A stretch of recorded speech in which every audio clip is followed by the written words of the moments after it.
വളരെ പെട്ടെന്ന് ചർച്ചയിലേക്ക് ശ്രീ ആർ ശശികുമാർ, നമ്മൾ പ്രധാനമായി ഇതുവരെ ചർച്ച ചെയ്യപ്പെടാതെ പോയ വിഷയത്തിലേക്ക് വളരെ പെട്ടെന്ന് വന്നു പോകേണ്ടതുണ്ട്. കാരണം ഇന്ന് മുഖ്യമന്ത്രി പറഞ്ഞത് ഒരു തരത്തിലുമുള്ള അന്വേഷണം ഭൂമി ഏറ്റെടുക്കുന്നതുമായി ബന്ധപ്പെട്ടുണ്ടാവില്ലെന്നാണ്. അതുമായി ബന്ധപ്പെട്ട് പരസ്പരം ആരോപണ പ്രത്യാരോപണങ്ങളല്ല, ഖണ്ഡിക്കുന്ന ഒരു അവസ്ഥ മുന്നണിക്കുള്ളിൽ നിന്ന് തന്നെ ഉണ്ടാകുന്ന സാഹചര്യവുമുണ്ടായി. ആ വിഷയത്തിൽ എന്ത് നടപടിയിലേക്ക് പോകുമെന്നാണ് താങ്കൾ കരുതുന്നത്?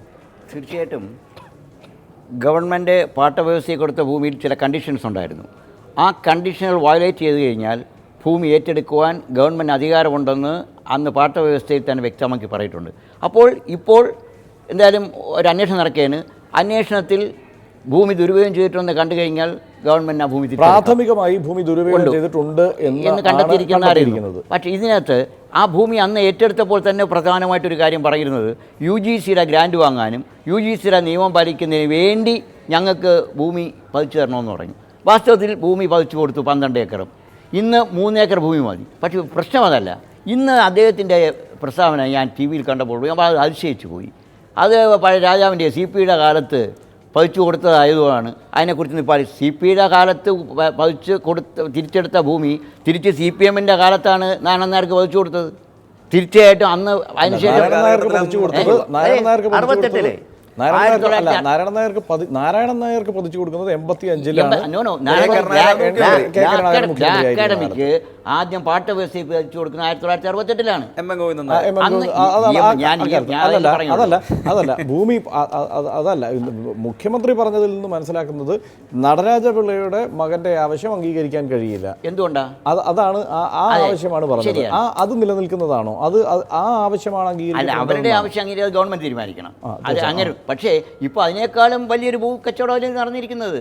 ഒരു ചാരിറ്റബിൾ സൊസൈറ്റിയും കാണിച്ചിട്ട് 12 ഏക്കർ ഭൂമി പതിച്ചു വാങ്ങിക്കുന്നു. എന്നിട്ട് കുടുംബക്കാരുമായി ശുഭേഷ, ഈ ഭൂമി ഏറ്റെടുക്കൽ അടക്കമുള്ള അല്ലെങ്കിൽ ഈ ഭൂമിയുമായി ബന്ധപ്പെട്ട പ്രശ്നം കൂടി ഇതിൽ ഉൾച്ചേർന്നിരിക്കുമ്പോഴാണ് ഇത് പരിഹരിക്കാനാവാത്ത വിധം കോംപ്ലിക്കേറ്റഡ് ആയി പോകുന്നത് എന്നതാണ് ഒരു സംശയം. കാരണം ഈ രാഷ്ട്രീയ പ്രസ്ഥാനങ്ങൾ വന്നു നിൽക്കുന്നു, അവർ പ്രധാനമായും ഊന്നൽ കൊടുക്കുന്നത് ഈ ഭൂമിയുമായി ബന്ധപ്പെട്ട പ്രശ്നത്തിലാണ്. അതൊരു കുഴപ്പമായിട്ടുണ്ടോ? ഒരു സ്വാഭാവികമായിട്ടും ഈ സമരം സംയുക്ത വിദ്യാർത്ഥി സംഘടനകളുടെ നേതൃത്വത്തിൽ തുടരാൻ കഴിയുന്ന അല്ലെങ്കിൽ അതിന് സമാനമായ ആരോപണങ്ങൾ ഇപ്പോഴും നിലനിൽക്കുന്നു എന്നതിൻ്റെ തെളിവാണ് നമുക്കിതെല്ലാം സൂചിപ്പിക്കപ്പെട്ടിട്ടുള്ളത്. റവന്യൂ വകുപ്പ് ഇന്നിപ്പം നടപടിയുമായിട്ട് ഇന്നലെ തഹസിൽദാരും സർവേയർമാരും പിന്നെ അക്കാഡമിയുടെ ഭൂമിയിൽ കയറി തെളിവെടുപ്പ് ഉൾപ്പെടെ ആരംഭിച്ചിട്ടുണ്ട്. സ്വാഭാവികമായും അതിനകത്ത് പ്രാഥമികമായി കുഴപ്പങ്ങളുണ്ട് എന്ന് തന്നെയാണ് പ്രാഥമിക റിപ്പോർട്ട് പുറത്തു വന്നിട്ടുള്ളത്. ഗൗരവമായ അന്വേഷണം വേണം. റവന്യൂ വകുപ്പ് മാത്രമല്ല, വിദ്യാഭ്യാസ വകുപ്പും റവന്യൂ വകുപ്പും ആഭ്യന്തര വകുപ്പും എല്ലാം യോജിച്ച അതാണ് ഞങ്ങൾ ഗവൺമെന്റിനെതിരെ അല്ലെങ്കിൽ ഗവൺമെന്റിനോട് ഇതിനകത്ത് തത്വത്തിൽ ഇടപെടണം എന്ന് പറഞ്ഞതിന്റെ ഏറ്റവും പ്രധാനപ്പെട്ട ഒരു വകുപ്പിന്റെ പ്രശ്നമല്ല. തീർച്ചയായിട്ടും ഞങ്ങളാണ് ഈ വിഷയം കേരളത്തിൽ അത് CPIയുടെ വകുപ്പ് രാഷ്ട്രീയ താല്പര്യങ്ങൾ. പക്ഷേ ഇത് പൊതുവായ ഈ ഒരു വിദ്യാർത്ഥി മുന്നേറ്റത്തെ ഈ ലോ അക്കാദമിയിലേക്ക് കൊണ്ടുചെന്ന് നിർത്തുന്നുണ്ടോ? കാരണം സ്വാശ്രയ കോളേജുകൾക്കെതിരെ പൊതുവെ ഉയർന്ന ഒരു മുന്നേറ്റം എന്ന നിലയ്ക്കാണ് എല്ലാവരും ഇതിനെ കണ്ടത്. ഈ ഒരു രാഷ്ട്രീയ താല്പര്യം അതിനെ ലോ അക്കാദമിയിൽ ഒതുക്കി നിർത്തുന്നു. ഈ വിദ്യാർത്ഥികൾ ഉയർത്തിയ ഈ സമരത്തിന് ഒരുപാട് മാനങ്ങൾ ഇതിന് സമീപ ദിവസങ്ങൾ ഉണ്ടായിട്ടുണ്ട്. സ്വാഭാവികമായും രാഷ്ട്രീയ കക്ഷികൾ ഈ സമരവുമായി ബന്ധപ്പെട്ട് നിരാഹാരം ഉൾപ്പെടെ കാര്യങ്ങൾ വന്നിട്ടുണ്ട്. ഒരു ഘട്ടത്തിൽ ആദ്യം ഇത് ആരും തിരിഞ്ഞു നോക്കാനുണ്ടായിരുന്ന സമയത്ത് എല്ലാ രാഷ്ട്രീയ കക്ഷികളെയും വിദ്യാർത്ഥി സംഘടനകൾ സമീപിച്ചിട്ടുണ്ട്.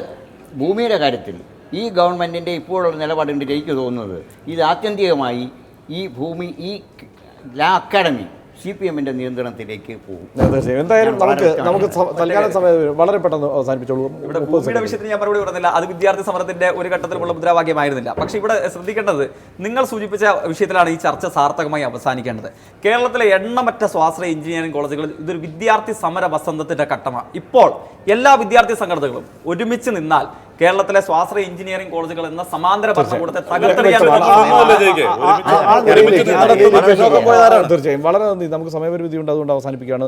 നന്ദി Shri RS Sasikumar, Jake C Thomas, Malavika, Shubhesh, Sreenarayanadas ഈ ചർച്ചയിൽ പങ്കെടുത്തതിന്.